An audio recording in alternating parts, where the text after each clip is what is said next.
제가 아주 실감하겠습니다. 12월이 되면서 우리 요 앞에 빈자리들이 많은데 아마도 감기나 여러 가지 질병으로 인해서 이렇게 못 오시게 되는 그런 부분들이 많은데 위해서 기도해 주시고, 그리고 미처 돌보지 못한 분들 이렇게 12월 되면 다 이렇게 돌보면서 이렇게 함께 할 수 있었으면 좋겠습니다. 제가 이제 간혹 이렇게 책장에 있는 이렇게 책들을 쭉 훑어보는 그 재미가 있습니다. 지금은 우리가 웹사이트, 전화기 뭐 이런 게 발달돼 있어서 전화기나 웹사이트, 인터넷을 통해서 많은 자료들을 이렇게 접하곤 하지만, 예전에는 이렇게 책을 통해서 많은 자료들을 좀 접하게 되고 많은 그 정보들을 얻을 수 있었습니다. 자료뿐만 아니라 경건서적 같은 신앙서적들을 통해서 많이 공감하고 또 기도하며 다른 사람들의 신앙을 이렇게 전달해 받기도 했고 은혜의 시간을 가졌습니다. 또 그래서 그러다 보니까 우리 대부분의 책에는 저마다의 사연이 또 다 있습니다. 책 위에다가 이렇게 서명을 해갖고 이거 내 책이다 이렇게 해놓기도 하고, 뭐 책에다 앞에다가 언제 어느 서점에서 뭐 생각나세요? 광화문앞 교보문고 뭐 이런 거 내가 써놓기도 하고, 뭐 이런 추억들도 있었습니다. 언제 어느 시점에서 샀는지 책을 산 곳을 적어놓고, 그렇지만 또 한편으로는 책을 사기는 샀는데 책장조차 넘겨보지 않고 그냥 지나갔던 이런 새 책들도 이렇게 있는 것을 이렇게 보게 됩니다. 그러나 반면에 이제 특별히 볼 것이 많아서 한 권을 여러 번, 올해 몇 번에 걸쳐서 이렇게 읽어보는 책들도 보입니다. 책이 주는 많은 유익이 있고 오래 기억에 남는 책들이 있습니다. 저는 그 가운데 우리 이용규 선교사님의 내려놓음이라는 책이 있었는데 그게 한 20년 좀 더 된 것 같아요. 그 책이 좀 특이했습니다. 그 책은 다른 책들과는 달리 책을 사면 그 안에 엽서를 한 10장 정도를 이렇게 같이 줬어요. 그 엽서 그 안에 문구가 적혀 있었는데 그 문구가 참 이렇게 기억에 남습니다. 내려놓게 되면 어떤 결과가 우리 삶에 있게 되는가, 그걸 한 문장으로 한 문장씩 표현을 하고 있는데 엽서에 써 있는 내용들이 이렇습니다. 고민과 계획은 내려놓고 하나님 인도로 평안해져요. 그리고 가계부 걱정은 내려놓고 하나님의 손길을 기대해요. 건강 염려를 내려놓고 하나님 품에서 쉬어요. 나쁜 습관을 내려놓고 하나님 마음으로 바꿔가요. 판단하는 마음은 내려놓고 하나님 사랑으로 용서해요. 세상의 시선은 내려놓고 하나님 자녀로 만족해요. 내 작은 능력 내려놓고 하나님 큰 능력을 체험해요. 하나님께서 왜 우리로 하여금 내려놓을 것을 원하시는가? 이 책에서 선교사님이 이렇게 말씀을 하십니다. 우리가 내려놓을 때 그것이 진정한 우리의 것이 되기 때문이다. 세상의 주인 노릇을 하는 사탄은 우리에게 끊임없이 가지라고, 그리고 꼭 붙들고 있으라고 유혹하지만 내려놓으면 다 잃어버린다고 우리에게 속삭이지만, 하나님께 내려놓는 순간 우리는 하나님이 채워주시는 가장 좋은 평강과 자유를 얻게 될 것이다. 이렇게 말씀을 했어요. 제가 오늘 말씀을 온유한 자는 땅을 차지하며 라는 제목으로 잡아보았습니다. 여러분, 온유한 사람이 어떤 사람을 일컬어 온유한 사람이라 할 수 있습니까? 하나님을 절대적으로 신뢰하는 사람을 온유한 사람이라 이렇게 부를 수 있습니다. 본시편의 저자인 다윗은 시편을 통해서 하나님을 절대적으로 신뢰하는 사람의 모습을 보여주고 있습니다. 그러면서 하나님을 신뢰했을 때 갖게 되는 희망이 어떤 것인가, 이러한 부분을 이렇게 잘 설명을 해주고 있습니다. 온유한 사람은 어떤 사람일까? 온유한 사람은 여호와를 의뢰하며 선을 행하는 사람이 온유한 사람이다 말씀하고 있습니다. 우리가 살고 있는 이 세상의 일들이 참으로 혼란스럽기만 합니다. 좀 이렇게 잘 되어야 될 사람, 흔히 말해서 법 없이도 살 사람, 이런 사람들이라고 생각되는 사람은 어렵게 힘들게 살아갑니다. 반면에 좀 안 될 것 같은 좀 악한 사람들은 아무런 어려움 없이 오히려 더 잘 살고 잘 먹고 하는 것을 이렇게 보게 됩니다. 물론 무엇이 잘 먹고 잘 사는 것인가에 대해서는 늘 이렇게 이야기하는 부분이 좀 다르지만 별 어려움 없이, 오히려 더욱더 삶이 부해지고 일들이 잘 풀려 나가는 것, 이런 모습을 보게 됩니다. 여러분, 이런 말을 들으면 여러분들은 어떤 생각을 가지게 됩니까? 옛말에 하늘도 무심하시지, 이런 말 있잖아요. 하늘도 무심하시지. 하나님이 계시긴 하는 걸까라는 그런 의심이 들기도 합니다. 착하게 사는 사람은 늘 부족한 것 같고 악하게 사는 사람은 늘 떵떵거리고 잘 살고 있는 것 같은 이런 세상을 과연 하나님이 통치하시긴 하는 걸까라는 생각이 들기도 합니다.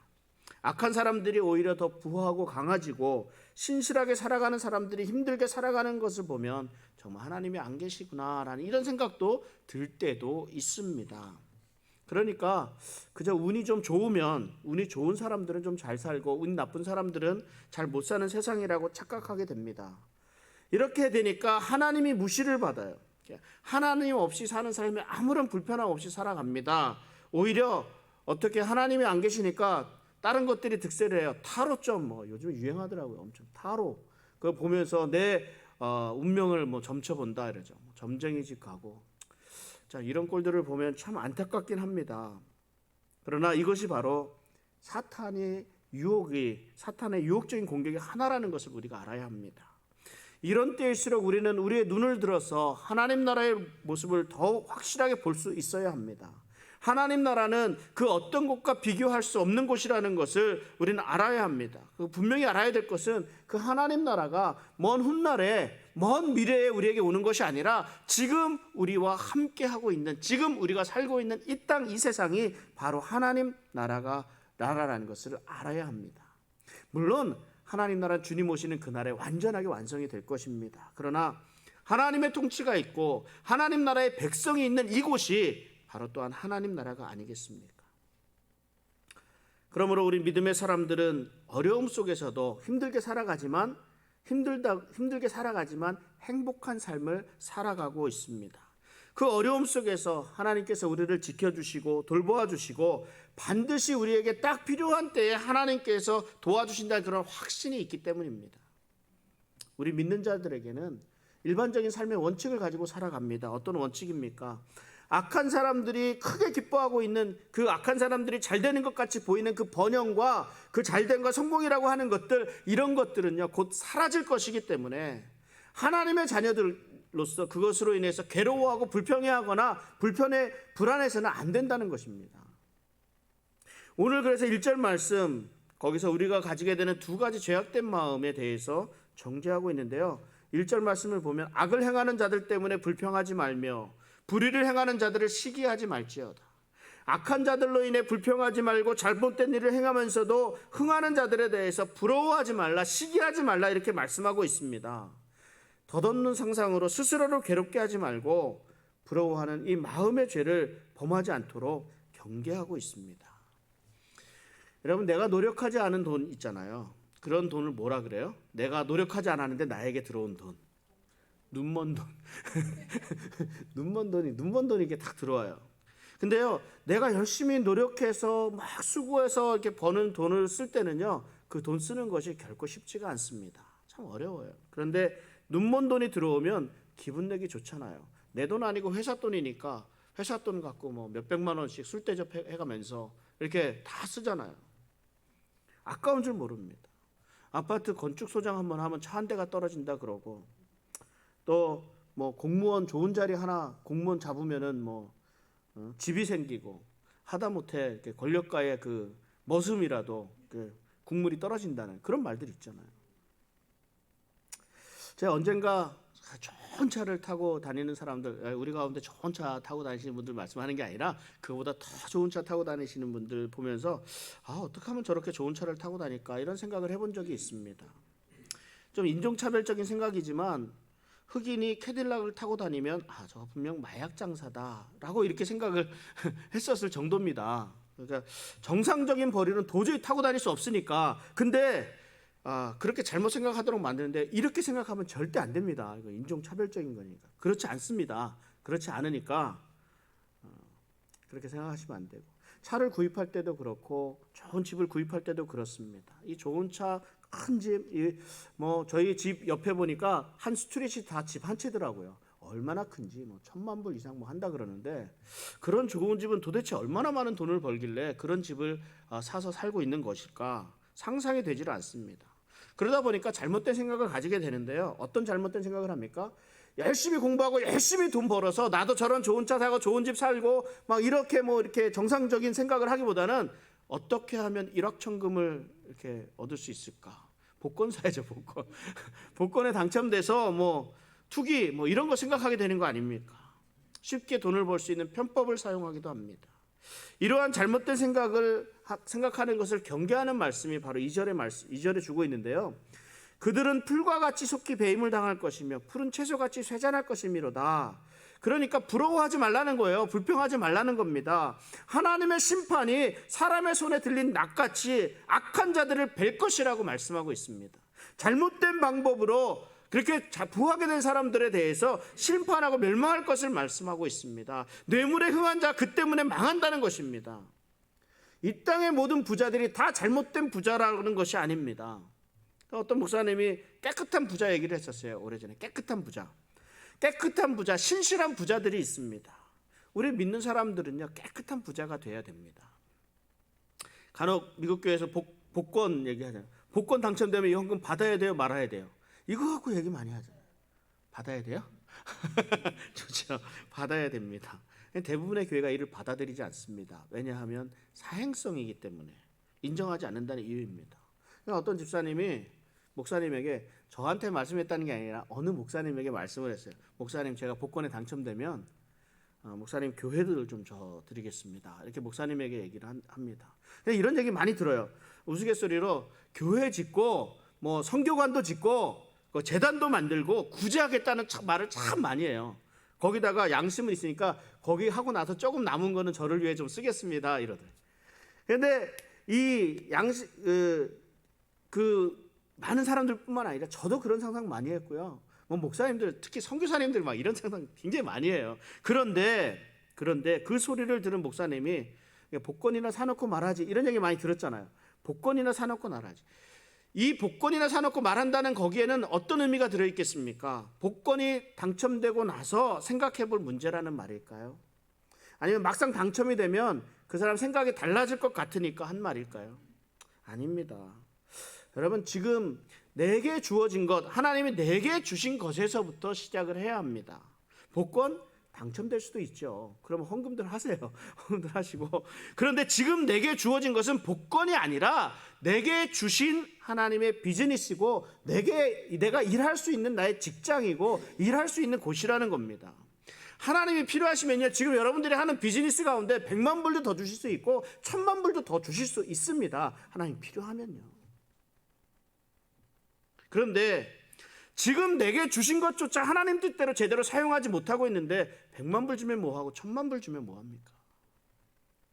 지금 내게 주신 기업에 충성하면 하나님께서 더 큰 것으로 주실 줄 믿습니다.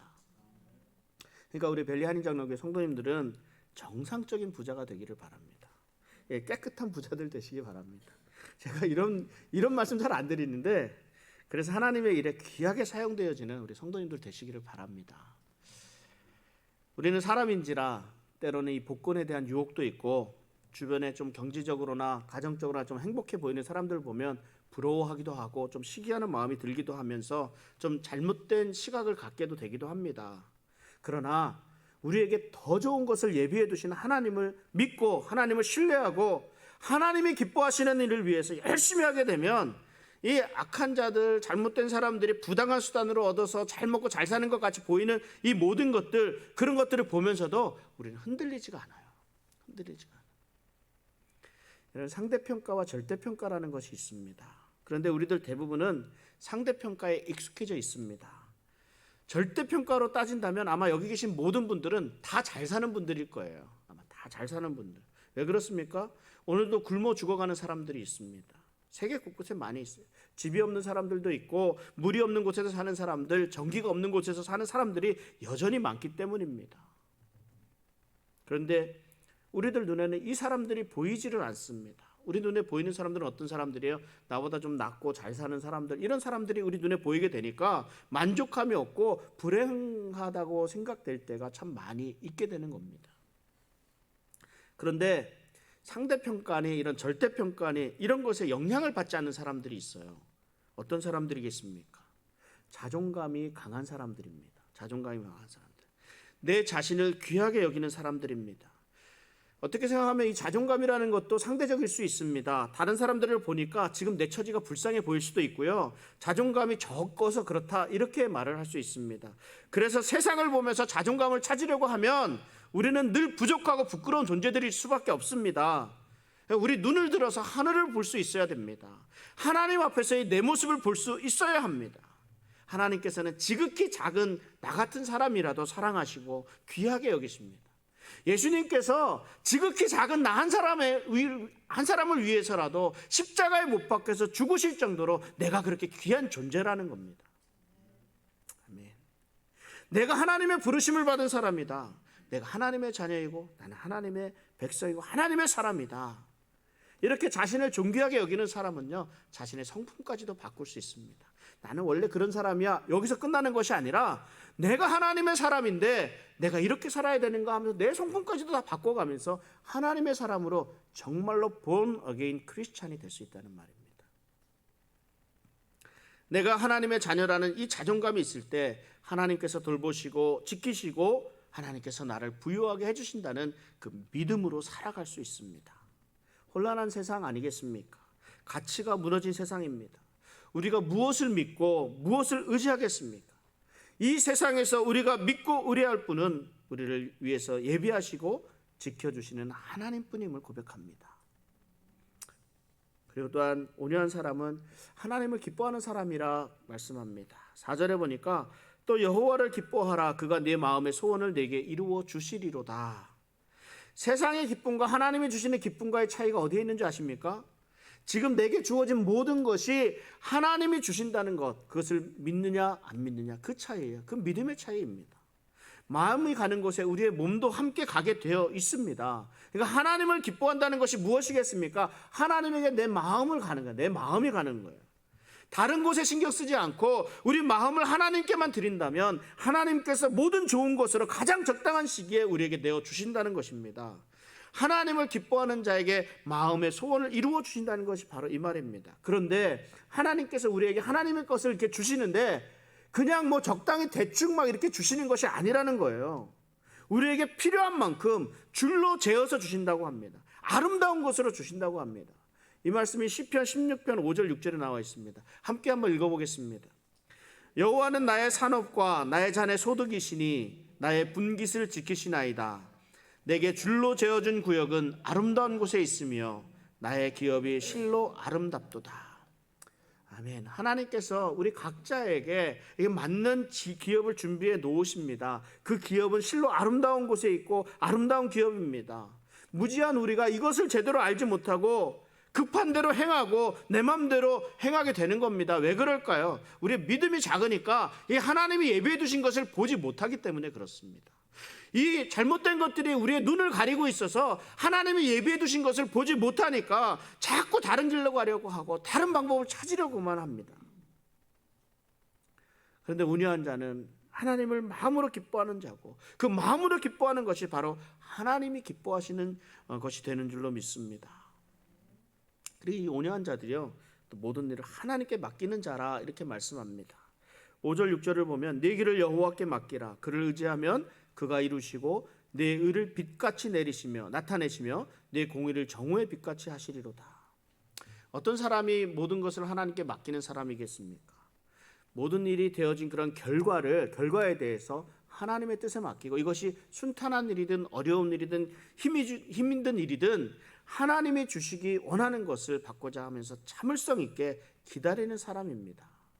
제가 말씀을 준비하면서 언젠가 이 말씀 드린 것 같은데 그래서 또 해야 되겠다 이러면서 말씀을 좀 했습니다.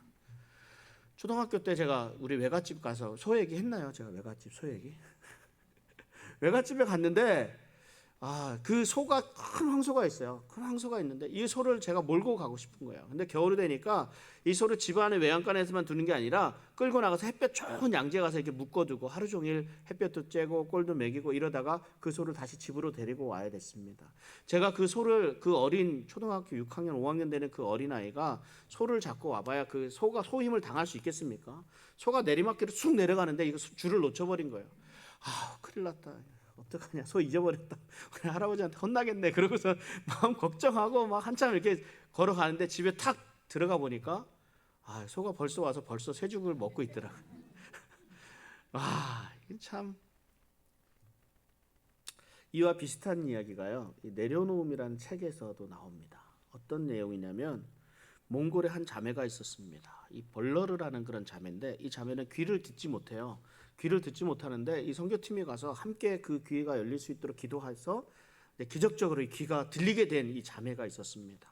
그 자매가 어느 주일날 땀이 범벅이 돼서 예배를 드리러 왔습니다. 그래서 보면서 근데 예배 시간 몇 시간 전에 소를 잃어버려 갖고 소를 찾으러서 뛰어다니다가 예배 시간이 되니까 어떻게 해요?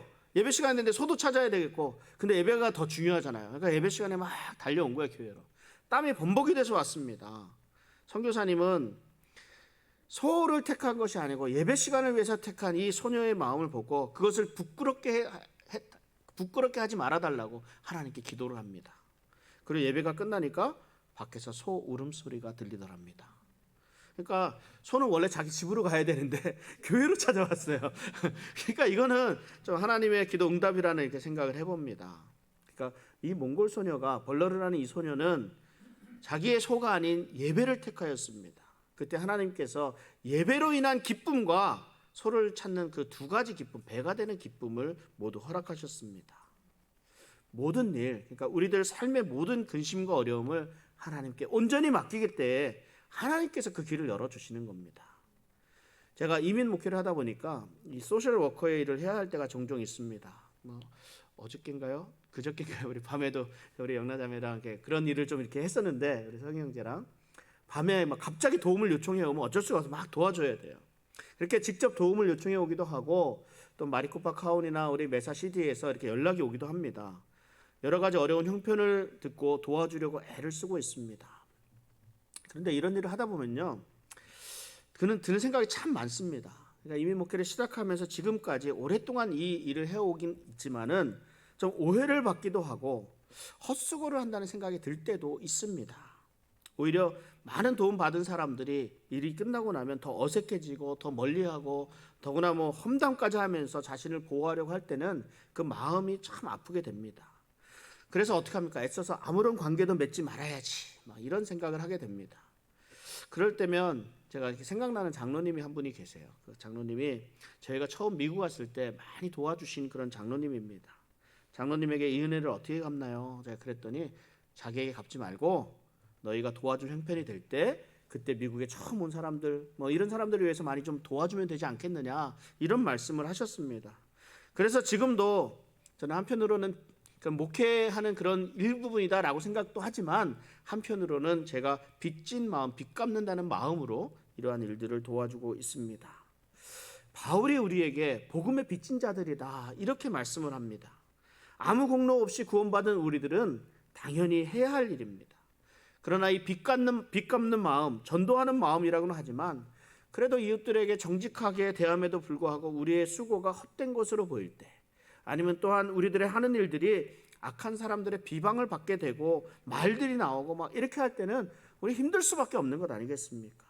그런데요, 하나님께서 우리가 행한 이 선한 일들, 우리의 복음을 위한 일, 이런 일들이 어둠 속에서 이렇게 감추어져 있지만 않게 하신다는 거예요. 우리들이 하는 이 의로운 일들을 지속시키시고 빛으로 이끌어내신다고 선언하시는 부분이 오늘 이 말씀 아니겠습니까? 내 의를 빛같이 나타내시며 내 공의를 정오의 빛같이 하시리로다. 우리에게 무엇이 있습니까? 어둠이 물러가면 밝아진다는 그런 기대감이 있습니다. 다른 사람 다 알아주지 못해도 하나님께서는 알아주신다 하는 그 마음, 그 기대가 있습니다. 그러니까 우리가 모든 일을 하나님께 맡기는 거예요. 우리 일을 하나님께 온전히 맡긴다는 것은요, 무슨 과정만 맡기는 것이 아니라 묵묵히 모든 결과를 하나님 뜻에 맡기고 열심히 하나님을 섬기고 성실하게 섬기고 맡겨진 일들을 잘 감당해 나간다는 것을 말합니다. 하나님께서는 우리의 모든 행하는 일들을 다 알고 계십니다. 그리고 묵묵히 손을 들어서 우리가 힘을 낼 수 있도록 밀어주시고 끌어주십니다. 우리보다 앞서 나가셔서 우리의 나아갈 길을 예비해 주시고 또한 가장 마지막까지 남으셔서 우리가 미처 보지 못한 그런 부분들까지도 다 챙겨주시는 분이 우리 하나님이십니다. 그래서 알파와 오메가 되시는 하나님이시라 하잖아요. 그리고 또 온유한 자는 하나님 앞에서 잠잠하고 참아 기다리는 사람을 온유한 자라고 말씀합니다. 우리 7절 말씀을 보겠습니다. 7절. 여호와 앞에 잠잠하고 참고 기다리라. 자기 길이 형통하며 악한 꾀를 이루는 자 때문에 불평하지 말지어다. 믿음의 사람은 하나님 앞에서 기도합니다. 하나님 앞에 기도하며 내가 가지고 있는 불만, 내가 가진 불평, 뭐 이런 것들 하나님 앞에 다 내어놓습니다. 그러면 하나님께서 어떻게 해줘요? 그것에 대해서 위로해 주시고 내 마음에 평안을 주십니다. 믿음이 없는 사람들은 어떻게 해요? 하나님 앞에서 이걸 다 얘기해야 되는데 하나님 앞에 얘기하지 않고 옆에 사람들한테 막 얘기해요. 수근수근하면서 말이에요. 문제는 뭐예요? 이 수근수근하게 되면은 수근수근할 때 오해가 생기게 되고 없는 말이 생기게 된다는 거예요. 수근수근한다는 것은 자기의 생각대로 남을 판단하고 비판하고 정죄한다는 말입니다. 그 안에 하나님을 생각하지 않아요. 그렇게 되니까 어떻게 돼요? 하나님을 무시하는 결과를 가져오게 됩니다. 이 본문에서 기다리라는 말은요, 히브리어로 애곡한다라는 그 말뜻으로 이렇게 바꿔서 번역할 수 있습니다. 애곡한다는 말로 이렇게 번역을 하면 하나님 앞에서 잠잠히 참아 애곡하라. 뭐예요? 눈물의 기도는 하나님 앞에서 결코 헛된 것이 없다라는 그런 말씀입니다. 문제의 해결은 우리의 손에 있는 것이 아니라 하나님에게 있습니다. 우리는 그 사실을 잘 알고 있으면서도 막상 일이 생기면 내가 무엇인가 해보려고 합니다. 내 뜻에 맞지 않으면 이건 잘못된 것이라고 착각하기도 합니다. 하나님께서는 하나님 앞에 참아서 애곡하라고, 하나님 앞에 눈물로 진정으로 기도하라고 이렇게 말씀하고 있는 거예요. 분을 그치고 노를 버리라고 말씀하시고 있습니다. 그러니까 우리에게 어떻게 하라는 말이에요? 하나님, 불쌍히 여겨 주시옵소서. 하나님 앞에 우리가 할 수 있는 최선의 키가 이겁니다. 여러분, 온유한 자라고 하니까 온유 뭐예요? 좀 따뜻하고 부드럽다, 이런 뜻 아니겠습니까? 그래서 따뜻하고 부드러운 사람이라고만 생각해서는 안 됩니다. 온유한 사람은 제가 말씀드립니다. 하나님을 의뢰하는 사람입니다. 온유한 자는 하나님을 마음으로 기뻐하는 사람입니다. 온유한 자는 모든 일을 하나님께 맡기는 사람입니다. 온유한 자는 무엇이든 하나님 앞에서 잠잠하고 참고 기도하며 애곡하고 기도하는 사람입니다. 이러한 온유한 자가 땅을 차지하며 화평을 즐길 것이라고 말씀합니다. 그 11절 말씀인데 다시 한번 읽어보겠습니다. 그러나 온유한 자들은 땅을 차지하며 풍성한 화평으로 즐거워하리다. 이 온유라는 말이요, 헬라어 말로 통제하는 힘이라는 뜻을 가지고 있습니다. 그러니까 우리가 온유한 사람이다 그러면 부드럽고 대항할 줄도 모르고 고난이 오면 그냥 받기만 하고 이런 사람으로 생각할 수 있는데 결코 그렇지가 않습니다. 온유한 사람이 오히려 하나님의 마음에 합한 사람이기에 잘못된 것을 고치고 개혁해 나가는 사람입니다. 온유라는 말 자체가 야생마를 길들인다는 뜻이 있습니다. 야생마는 누구에게 길들여진 말이 아닙니다. 힘이 넘칩니다. 온 들판을 휘젓고 다니는 말입니다. 이러한 말이 길들여지고 통제돼서 한 곳으로 힘을 분출할 수 있게 되는 것, 이것을 온유라고 얘기합니다. 온유한 자는 그래서 결코 나약하지 않습니다. 하나님이 주시는 샘솟는 힘이 넘쳐나는 사람이 온유한 사람입니다. 그 힘이 방만하게 이곳저곳 분출되는 것이 아니라 절제되고 통제되어서 온전히 하나님의 일을 위해서 사용되어지는 것, 이것이 온유한 자의 삶이 됩니다. 그래서 온유한 자가 하나님의 땅을 기업으로 받습니다. 그 땅은 실로 아름다운 것입니다. 하나님이 줄로 재어주신 듯 우리에게 꼭 필요한 땅입니다. 하나님만을 절대 신뢰하며 살아가는 성도의 삶 되시기를 바랍니다. 하나님이 열어주시는 길을 기대하며 그 말씀에 순종으로 하나님과 함께 기뻐하며 살아갈 수 있는 성도의 삶 되시기를 바랍니다. 상상할 수도 없는 하나님의 은혜, 하나님의 허락하신 그런 아름다운 땅을 기업으로 받는 우리 벨리아닌 장로교회 성도님들의 삶 되시기를 주님의 이름으로 축원합니다. 기도하겠습니다.